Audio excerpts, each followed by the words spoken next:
Os principais jogadores de férias foi a garotada do Flamengo que entrou em campo contra o Nova Iguaçu na estreia do Carioca. E a vitória veio nos acréscimos pelos pés de um jovem que é bem tímido na frente das câmeras, mas dentro de campo... Ligar o microfone foi a primeira dificuldade. A segunda foi conseguir concluir a resposta. Espero também trabalhar bastante. Este aí é o Max. E ele só teve que passar por este sufoco na primeira entrevista coletiva da carreira dele, porque fez este golaço. O gol da vitória do Flamengo na estreia da temporada 2021. Uma noite que ele vai contar com muito carinho daqui a alguns anos para quem este gol foi dedicado. É o meu filho, Heitor, que está com 2 meses agora, fez 2 meses agora. E esse gol foi para ele. Heitor é o filho de Max com a esposa Poliana.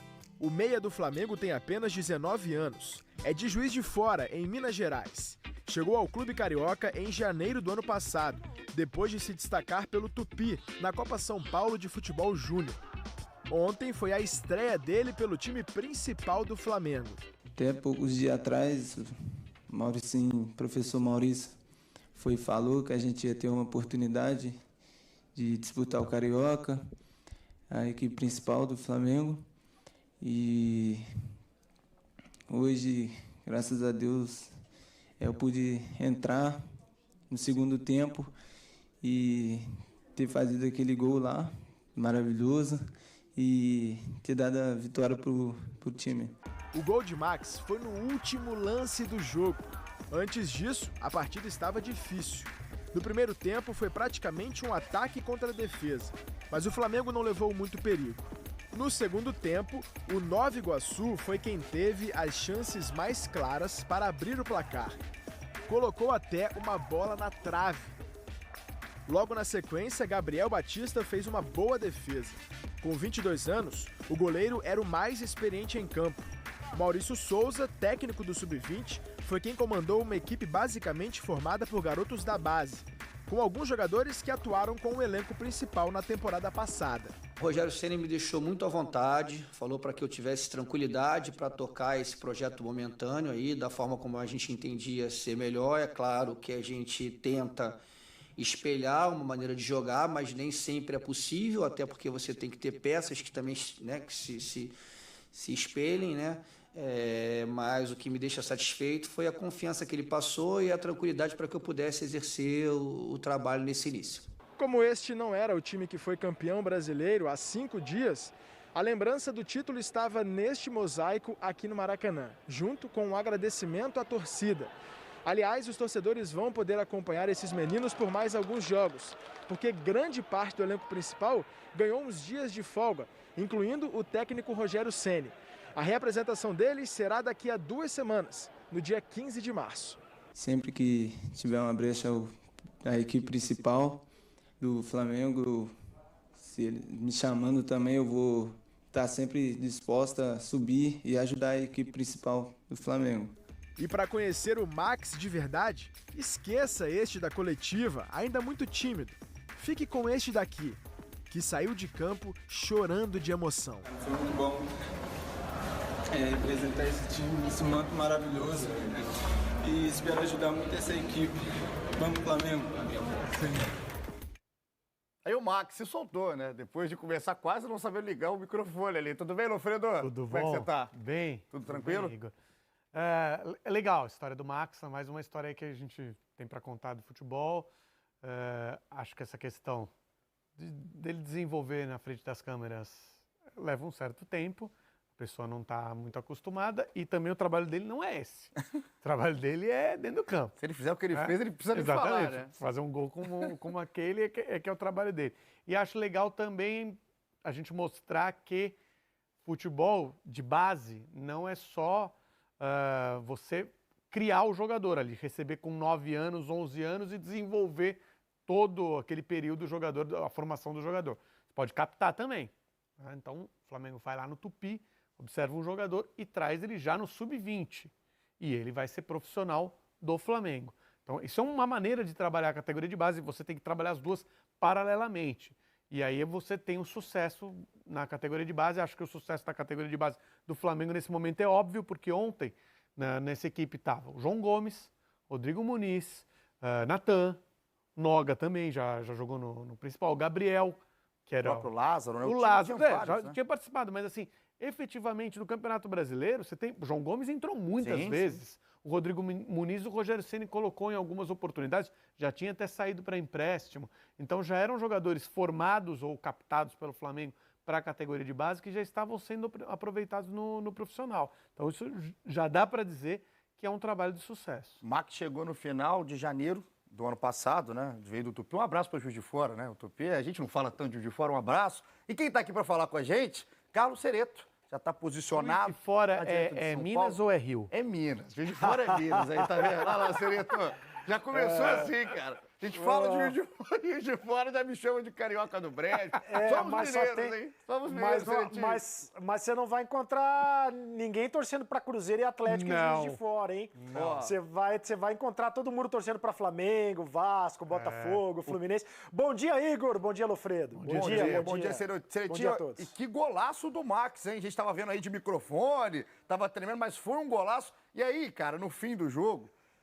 Eu estava vendo ali rede social, vendo o Twitter e tudo mais. Tem alguns mais traíras, o Cereto, que falaram que ele tentou cruzar. Aí é maldade demais com o garoto, né? Ele acerta isso aí na estreia no profissional, não tentou cruzar. Pelo amor de Deus, né, Ceretinho? Não, pela força da bola. Foi na gaveta, né? Foi um golaço de fato. E o Lofredo disse algo ontem que eu fiquei pensando... sobre os estaduais. Não, eu sempre, tudo que o Lofredo fala, me serve de reflexão profunda. Sobre os estaduais. Como não tem Copa São Paulo esse ano, os estaduais vão servir um pouco meio que de Copa São Paulo ali, para você observar a garotada, né?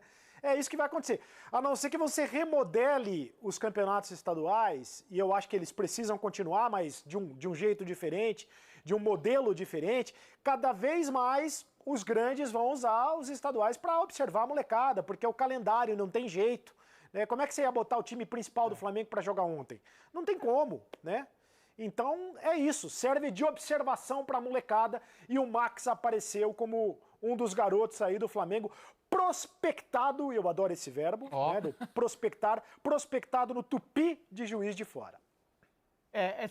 Assim, não é que não dava para os jogadores do Flamengo jogarem, porque tem outros times que terminaram o Campeonato Brasileiro e começaram o estadual com sua força máxima. Mas não era o ideal. Não é o ideal. Aliás, a ideia do Flamengo é muito boa. Você vai dar um descanso, porque senão esses caras vão estourar lá na frente, hein? É até questão de não ter necessidade, né, Lofredo? Desse início de Carioca. Exatamente, não tem necessidade. O time é campeão brasileiro, vai jogar Libertadores. Agora, no meio do Campeonato Carioca, vai ter que entrar, porque você vai ter que dar ritmo novamente a esse time. Então, a partir da terceira, quarta rodada, vai rolar o time principal, ou pelo menos uma mescla do time principal com alguns garotos. E assim, aí o Flamengo vai deitar no Campeonato Carioca, né? Vamos falar a verdade. Porque ontem, esse é o time C do Flamengo, certo? Sim. Time C do Flamengo. No primeiro tempo, o Nova Iguaçu não conseguia passar do meio campo. No segundo tempo, o que acontece? Cai um pouco o ritmo do time do Flamengo, porque é formado por muitos jovens que também não estavam com grande ritmo de jogo. Porque a gente até citou outros que estavam cedidos ao time principal, praticamente não jogavam. Né? Então, esse ritmo cai e aí o Nova Iguaçu consegue criar algumas oportunidades. Mas assim, vamos falar, isso aí é muito... O time do Nova Iguaçu é uma pobreza sem tamanho. E assim, no Campeonato Carioca, vamos ter vários. Isso aí é quase o roteiro do Carioca, né, Cereto? E aí muita gente fala, olhando para o Flamengo, não é um jogo para se olhar tanto o desempenho, cobrar um desempenho maravilhoso do time que tinha o Mauricinho ali no banco de reservas. Mas aí esses nomes que o Lofredo estava destacando no início aqui, que são nomes mais conhecidos da torcida, como o caso do Lázaro, principalmente, muita gente criticou. Pô, esperava mais do Lázaro, um cara que já decidiu Copa do Mundo Sub-17 para a seleção brasileira, um cara já mais conhecido, uma multa milionária. E aí, já dá para pegar no pé, Cereto? É cedo demais, né? Não, tem que esperar. Espera mais um pouco. É muito cedo. Mas é claro que pedir para a torcida do Flamengo ter paciência, inclusive com os garotos, é difícil, porque a torcida do Flamengo é desse jeito mesmo, é característica da torcida do Flamengo. Agora, é preciso, de fato, discutir o nível do campeonato estadual do Rio de Janeiro. O Campeonato Estadual do Rio de Janeiro tem um nível muito baixo. Essa é a verdade. O futebol do Rio de Janeiro hoje tem um nível baixo, né? A diferença do Flamengo para os outros times é muito grande, seja com time A, seja com time B. Tanto é verdade que Vasco e Botafogo estão na Série B, foram rebaixados para a Série B do Campeonato Brasileiro. Então, me parece que o time B, o time B do Flamengo, ele dá conta do recado no Campeonato Carioca. Não significa dizer que o Flamengo será o campeão com o time B, não, mas ele consegue disputar o Campeonato Carioca. Não, porque eventualmente, como já aconteceu nas 2 últimas temporadas, o Flamengo pode perder para o Fluminense. Claro que num clássico com o Vasco, com o Botafogo, também pode acontecer, mas a diferença está bem maior. O Fluminense tem um time que consegue encarar, tanto que no Campeonato Brasileiro também venceu o Flamengo, consegue encarar o Flamengo. Então, eventualmente, o campeonato esse ano é diferente, ele não tem mais Taça Guanabara, e depois do campeão da Taça Guanabara com o campeão da Taça Rio. Nas outras temporadas tinha outra possibilidade de um time que tinha feito mais pontos, enfim, era mais maluco. Agora é um campeonato mais simples. Os 4 primeiros vão disputar uma semifinal e depois semifinal, final, e aí pode acontecer do Fluminense cruzar com o Flamengo e eventualmente vencer. Não dá para dizer que o Flamengo vai ser campeão carioca, mas que quando o time principal do Flamengo enfrentar equipes como essa do Nova Iguaçu, vai dar até dó. Daqui a pouquinho a gente vai falar, inclusive, vocês estavam falando da questão do nível do campeonato, daqui a pouquinho a gente vai falar de Vasco, de Botafogo. Antes, vamos escutar o Maurício Souza, porque o Maurício, depois do jogo, a TV Fla, a TV oficial do clube, falou dessa estreia, dos garotos que estavam um pouquinho nervosos em campo, mas destacou que foi uma estreia com superioridade do Flamengo. Os números do jogo retratam, né, o resultado. Eu acho que se tivesse que sair um vencedor realmente, o vencedor seria o Flamengo, né, por tudo que criou mais chance de gols, teve mais posse de bola, enfim. Claro que a gente percebeu um certo nervosismo na equipe, mas eu acho que eles foram guerreiros, foram controlando isso, superaram isso e mostraram, né, que são capazes de representar bem o Flamengo. É o Maurício que segue aí com o Flamengo, enquanto o Rogério e os titulares, né? Equipe A do Flamengo, já que a gente chamou de equipe C, essa que o Flamengo está usando, B, C. A equipe A daqui a pouco volta nesse nível.